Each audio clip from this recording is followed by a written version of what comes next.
Okay, fellas. Well, I'm using this background again, so.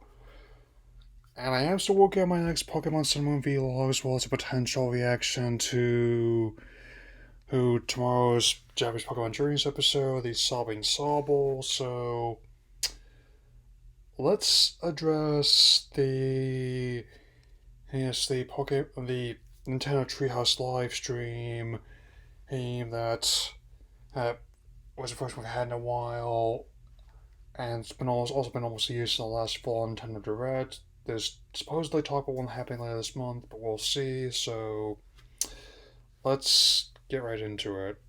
Yeah. Okay, so as per usual, let's start with the good news, which is that we got more expansion of stuff from Paper Mario the Origami King, which is still set to launch next week. As I think on Nintendo Switch. I mean, even though I'll admit the gameplay is not exactly what I was expecting, I really don't know how the progression is going to work, given how there's not going to be any experience points or in traditional sense. However, as a purely back to basics look at the franchise, I am liking what developers are aiming for. Keep in mind, I'm not really a purist by any means, nor am I a Thousand Year Door fanboy. I think Thousand Year Door is good. I'll definitely mention that. And if it may not be my favorite GameCube game or my favorite GameCube Mario game, but it's on my list to be certain. However, I do really like the concept, the whole way they're using the papercraft in the world, as well as the overall setting presentation, having a tree, as well as some spooky moments, admittedly, about how a lot of people are being folded against their will. Even whether it's allies such as Peach or even enemies like Bowser are getting origamied. It's definitely something like. I'm also liking the Easter eggs as well, still, not just for the other parts of the series, but also even in the case of how, like, running around with a paper mache version of Samus Aran's helmet on. Yep. Sorry. Fingers crossed about Metroid Prime 4 coming soon still. Well, and with that being the case, aside from I'm just still trying to find the right angle I want to use as well. Okay, there we go. Oh, it's just. Looks like it'll be a lot of fun. I'm probably gonna be getting it for my brother's birthday first, so I'm not gonna be playing it right away. But I'll definitely looking forward to trying once I get a chance to. Exactly. And be it as it may, I'll be looking forward to seeing how this game turns out once it launches on July 17th. Yeah. Now comes the bad news. Who's ahead of the presentation, and there was going to be the news that Wayforward was going to be involved with a new IP they have not previously worked on. Even when people started to guess whether it would be like Wario World, or Wario or Kirby or Kid Icarus or even Metroid for that matter, or Nintendo also tried to temper expectations by suggesting that it was going to be a third party game. But even then Wayforward's reputation, and it was definitely going to be by default. Kind of tough to temper that given the reputation the developer has. Like, for the past 30 years, they've been around as a company, 20 of which have been alive, and 25 or so of which have been playing video games in capacity. He, I have immense respect for the developer's pedigree. But unfortunately, it's like they followed up the appetizer that was really delicious Paper Mario with the entree being composed of dog food, who with their product being revealed with WB Games as Bakugan. Yeah. Okay. Before I go much further and addressing the game itself, I'm gonna be open to the fact that I made stay before a long time ago that I'm not a Bakugan fan at all. I mean, when the initial series was making waves, I was really way more of a Pokemon Out to the Last Airbender kind of guy, and I still am. Um, but uh, as time has proven, the series inevitably got rebooted earlier, or, or, or a few years ago, in 2018, with that incarnation now having been out since then. But rather than directly adapt at the at the anime or the tabletop games, the most recent incarnations, and it's they're making a story set in the universe, and it definitely had an impact. They revealed in the trailer and the gameplay it had an impact on the presentation, which dinged it. I mean, I went to go take a shower or story on my computer when I was during the stream, and when I came back, yeah, like a lot of parody he posts on Twitter ensued, as did had at least 10,000 downvotes on the presentation alone, let alone on the other parts of the. So, admittedly, I'm indifferent to this whole thing at all, given how. Now, as someone who's not a big fan of the franchise, but is a fan of Wayforward as a developer, or again, I'm gonna make clear to her that I don't bear anyone who's involved with the game, the company is involved behind this, or any of the fans, any will.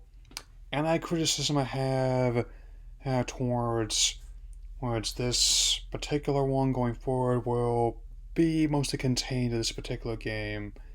However, I will look for comparisons I can use when give it a chance, including other games in that same genre as well as on the same platform, and especially in the case of the previous games that are tied in the franchise, such as those the ones that released during the series' heyday, initially in the late 2000s, early 2010s. Yeah. Again, for the record, I did not personally buy the original tie-in. I just received like the version on PlayStation 3 as a gift from a relative a while ago, and even coming from someone who does not know much about the Bakugan tabletop game, which combines just trading card game with trading figure game, I was able to win matches pretty easily in that one, and needless to say, it's one of probably my most regrettable trophy on my PSN account. I mean, and so there's that. I mean, but also when you factor in how this new game on the Switch somehow looks worse than a game that came out just over a decade ago, such as like the version of Nintendo Wii that released in 2009. I mean, that doesn't really bode well. I had to wonder if this is how the Transformers Generation 8 felt when I saw all the footage. I want to know if someone who actually does like those. Again, filming from my Gala background. We'll scroll there. But given I didn't know what to expect from a licensed game. Given how it looks, I can't shake this feeling of looking like a cheap mobile title or something that looks objectively worse than the games I played in the PS2 and GameCube era. But I expected more from Wayforward, who has developed games that games that people have played and enjoyed based on other licenses, because including Contra 4, the Master DuckTales game, which managed to take the beloved NES Classic and successfully modernize a new generation, and Contra 4 on the original Nintendo DS. So, even then, fans of the IP who this game is also trying to target, had not really gravitating towards the way they approach the gameplay. You would expect that if they could have just taken the tabletop games mechanics and made a simulator of that, as I've done with other TCGs such as Yu-Gi-Oh!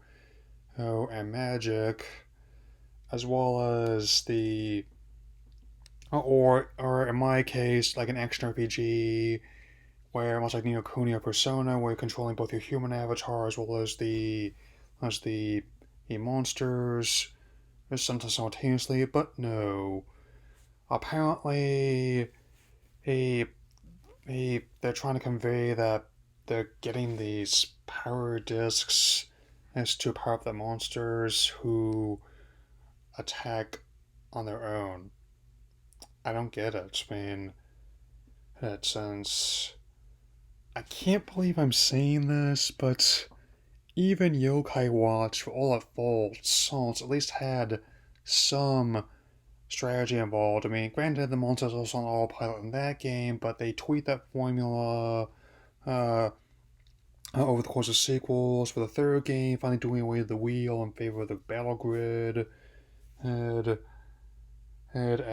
the fourth game, which may or may not be coming out stateside, I'd go into more active combat in the vein of the Kuni series. So, yeah. This is the second time in less than a month I've seen a game where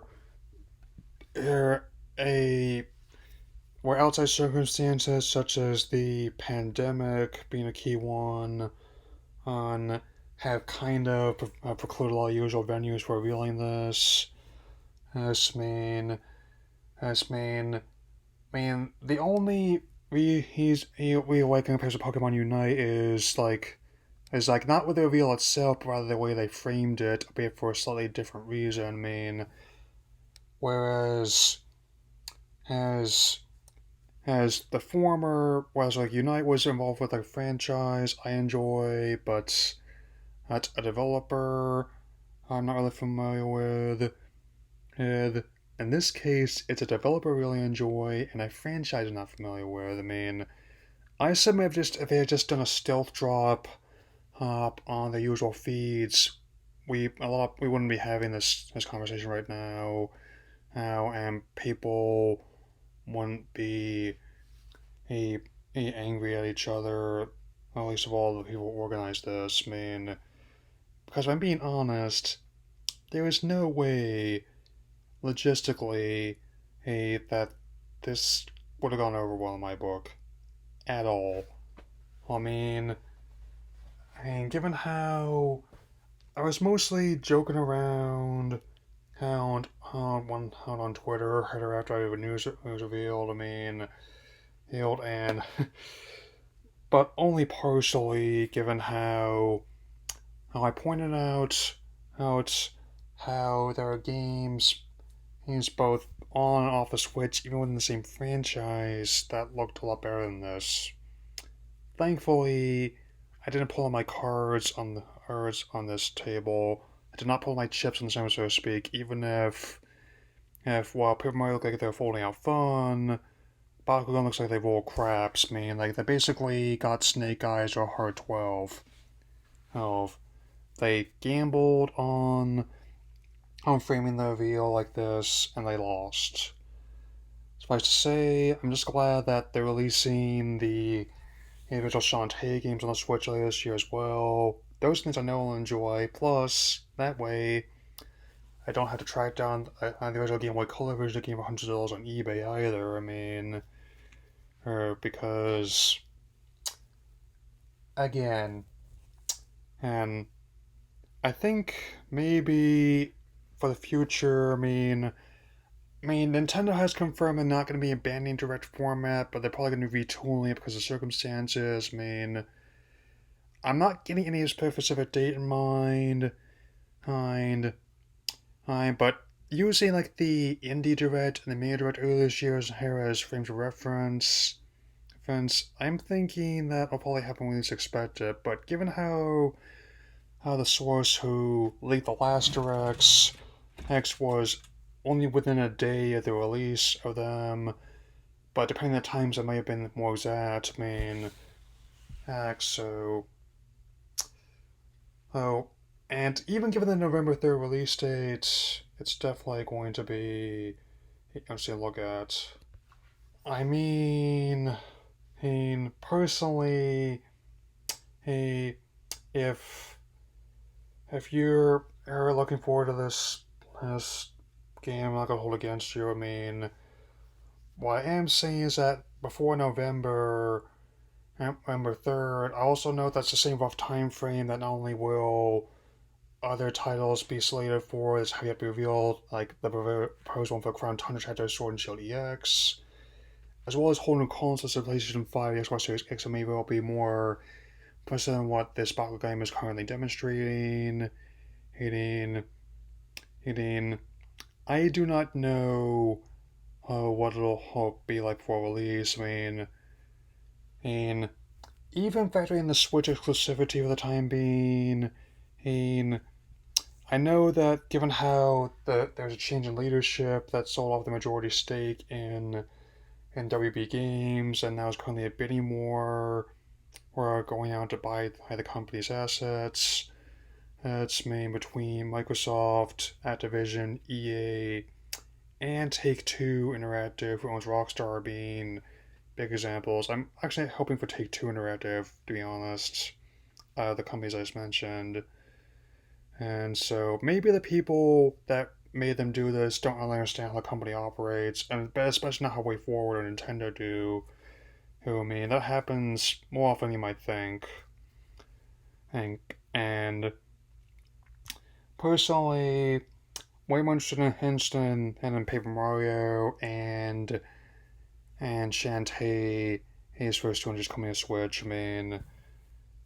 I cannot say with certain how this game will do before release, but again, like with Unite, I'm not going to be mentioning it too much after this, so anyway, that's all I have to say.